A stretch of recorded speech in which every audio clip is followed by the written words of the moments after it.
Hello friends, welcome back to my channel. This is Rosie Rose Reads. I am Rosie and I am reading.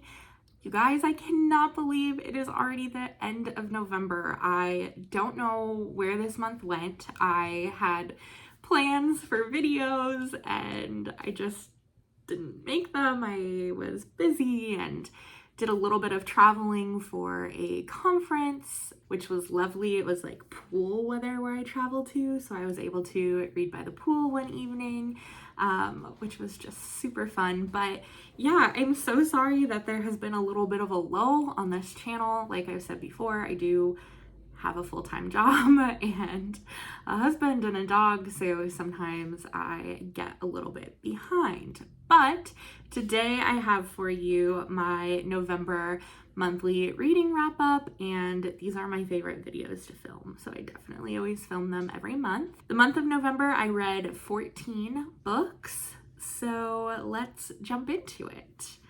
So the first book that I read in November was The Love Con by Sarisha Glass, and this book was super fun. It follows our main character, who is the finalist on a cosplaying reality TV show, and the finalists get sent home to work on their final cosplay costume, and she has to work with her longtime best friend. It is a friends to lovers story. I love Comic-Con and cosplaying, kind of. I'm not very good at it. But I love any book that has a con setting. So this one was super fun and I enjoyed it for the most part. The next book that I read was Anatomy, a Love Story by Dana Schwartz. This one I read for a book club book group that I was a part of, and unfortunately this one was not a big hit for me. It is a YA book, and I know when I read YA books, there's a level of kind of critique that I set aside because they're for a younger audience. But this book just felt super predictable, and it felt like the characters and the plot weren't really fleshed out in a way that was intriguing.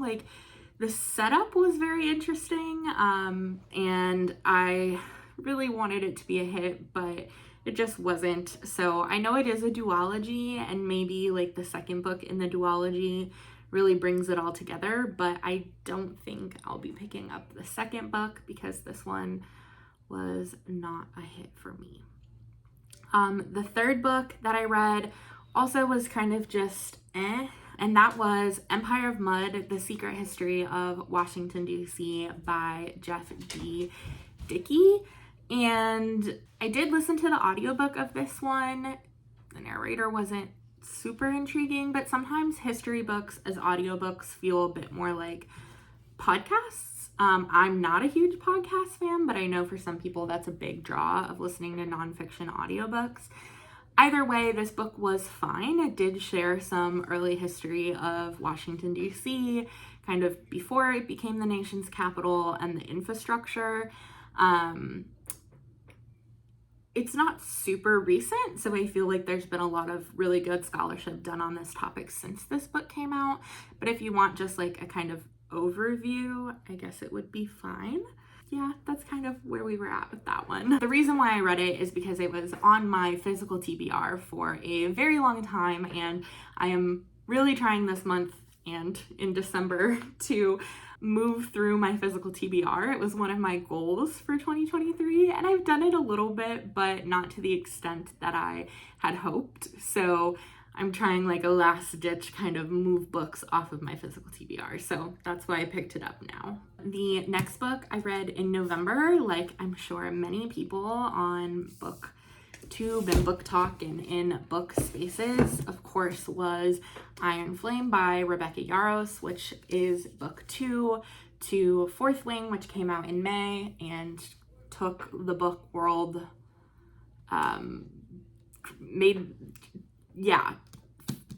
took the book world by a craze. I don't know what the right word is.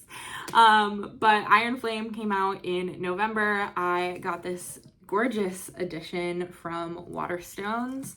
It does have like pretty beautiful end paper, but I did want it to match my sprayed edges and stenciled edges version of Fourth Wing that I got. I really enjoyed the experience of reading the book.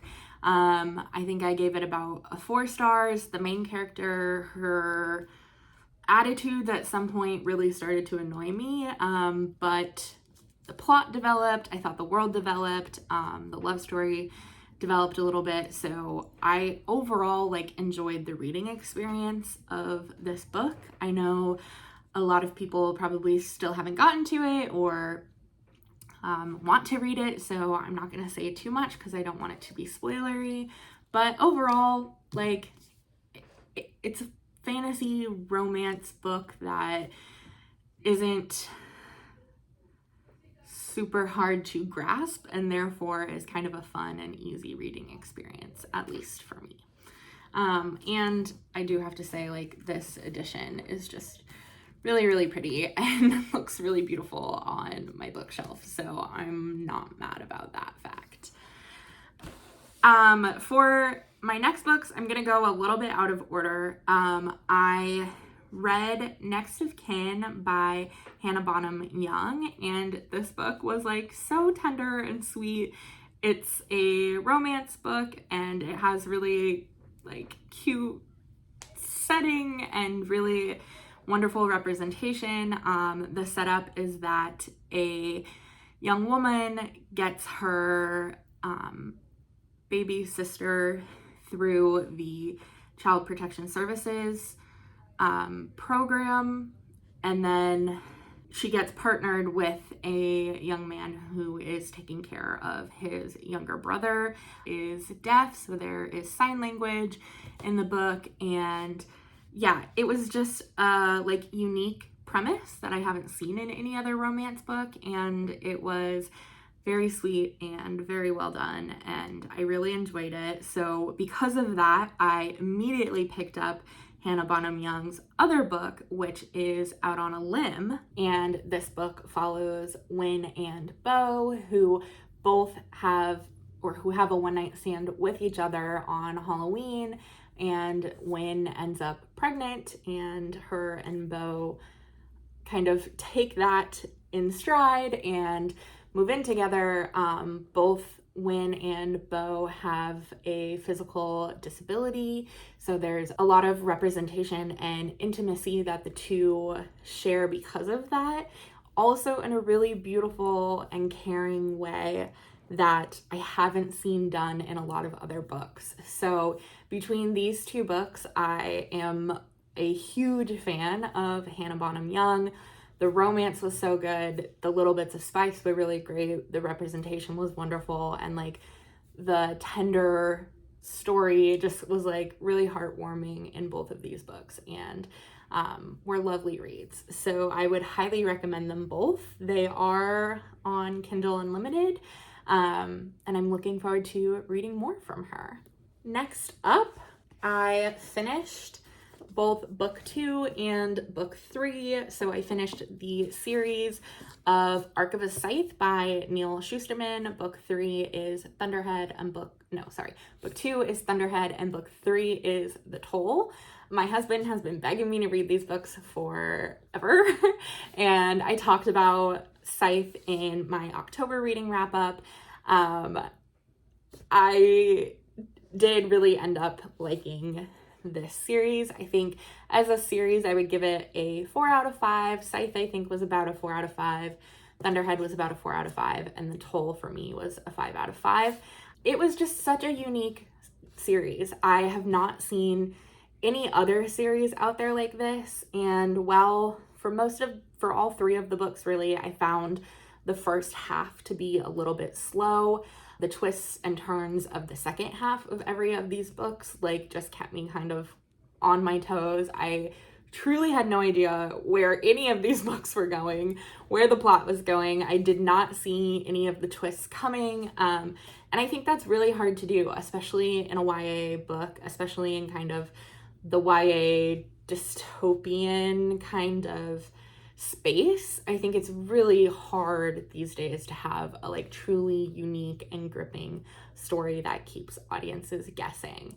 There is a lot of conversation going on in these books about like AI and humanity and society, and I would say if you're at all interested in those topics, you like dystopian kind of science fiction books, definitely read these because they were super fun, super interesting, and a really pleasant surprise on my reading list this year. So after reading Archivist Scythe, I decided to dive into the dystopian trilogy.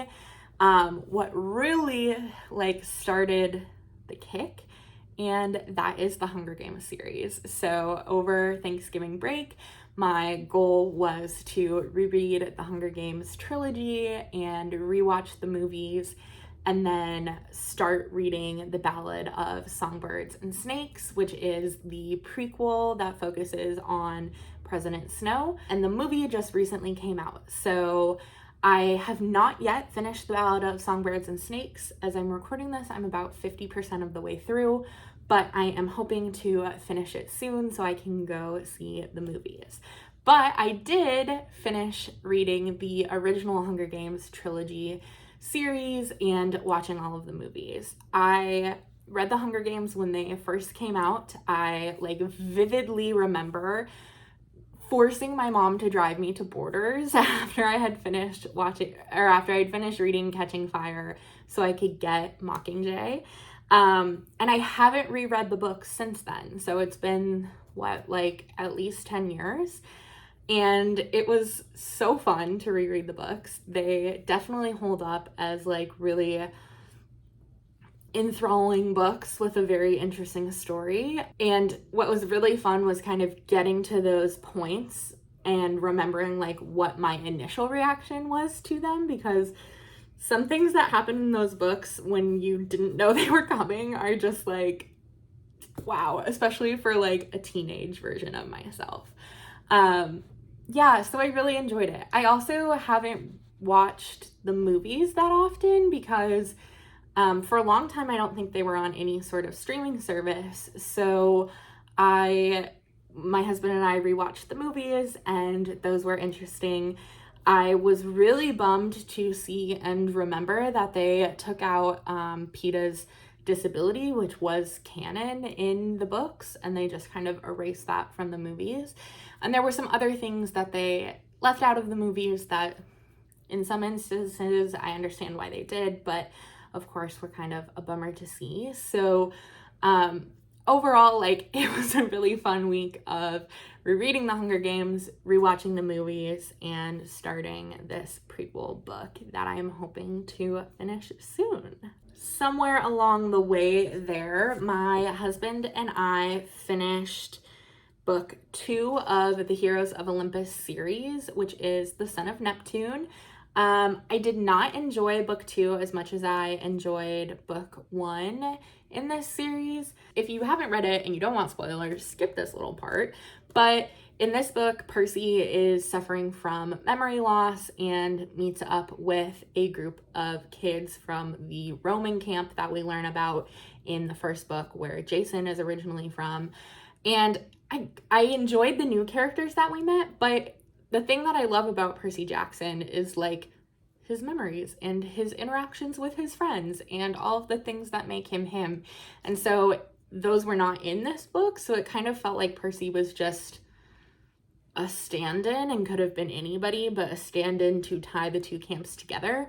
So it was kind of disappointing, and I couldn't really get into it for that bit, but I am looking forward to the rest of the series now that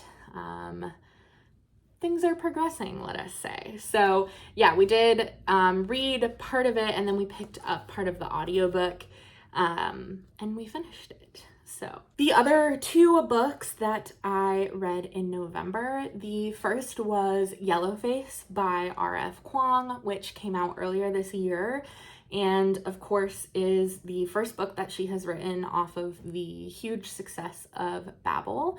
And Yellowface is a story about a author, a white woman who steals the unfinished manuscript of her Asian American friend loosely, colleague, a fellow writer, and then finishes the manuscript and publishes it under only her name.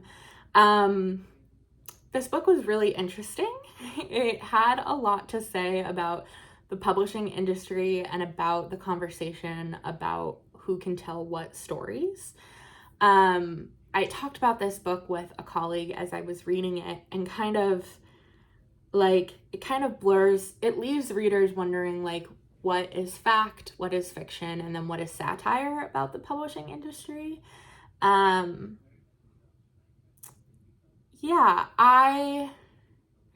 It's not subtle is the thing.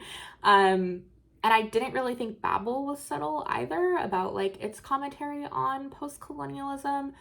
And that kind of leaves me wondering, like, is that the point? That it's not subtle? That it like really hits you over the head with these ideas? Or is that a critique of her writing? I'm not sure. I don't know exactly what her intentions are as an author.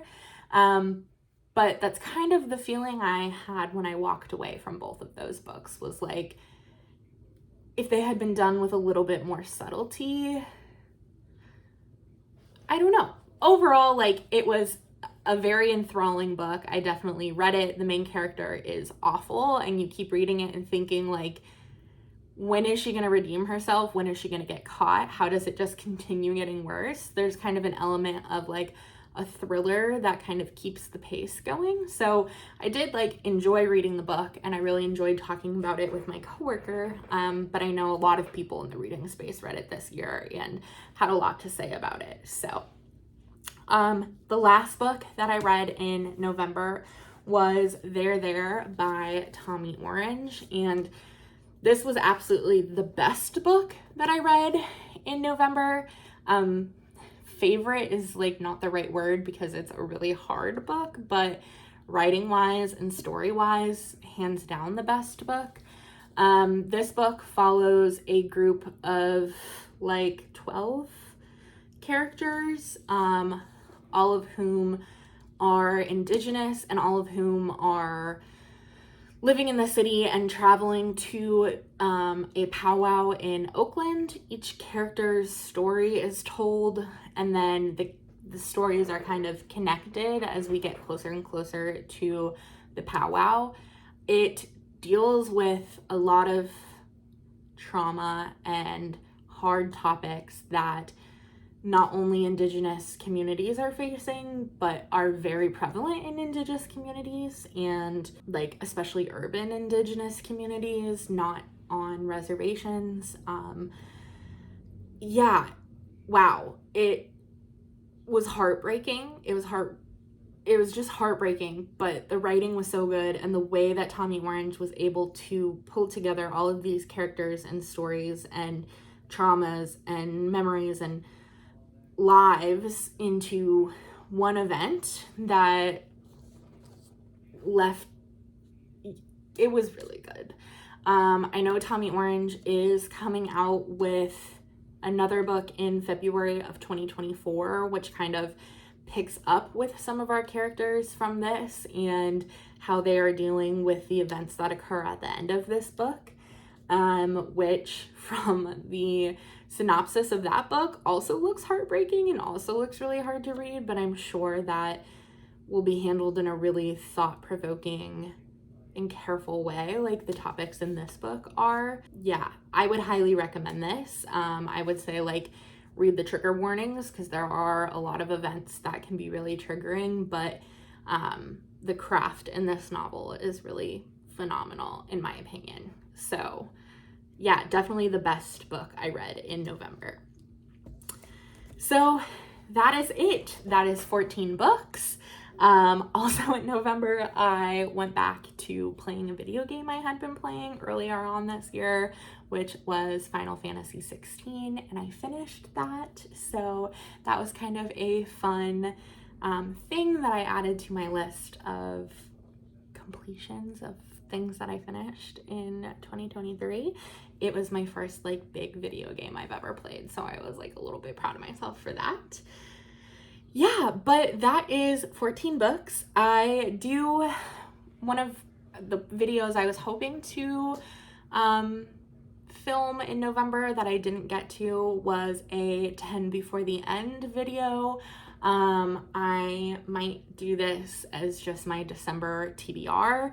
I have like met and exceeded my goal of books read this year, which was 125. I think I'm at like 154.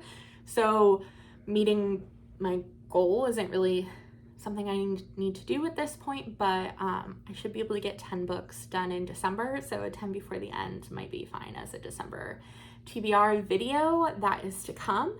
I also am really hoping to film kind of a stats video, which I'm sure a lot of booktubers do. Yeah, so I'm hoping to give you guys some good content in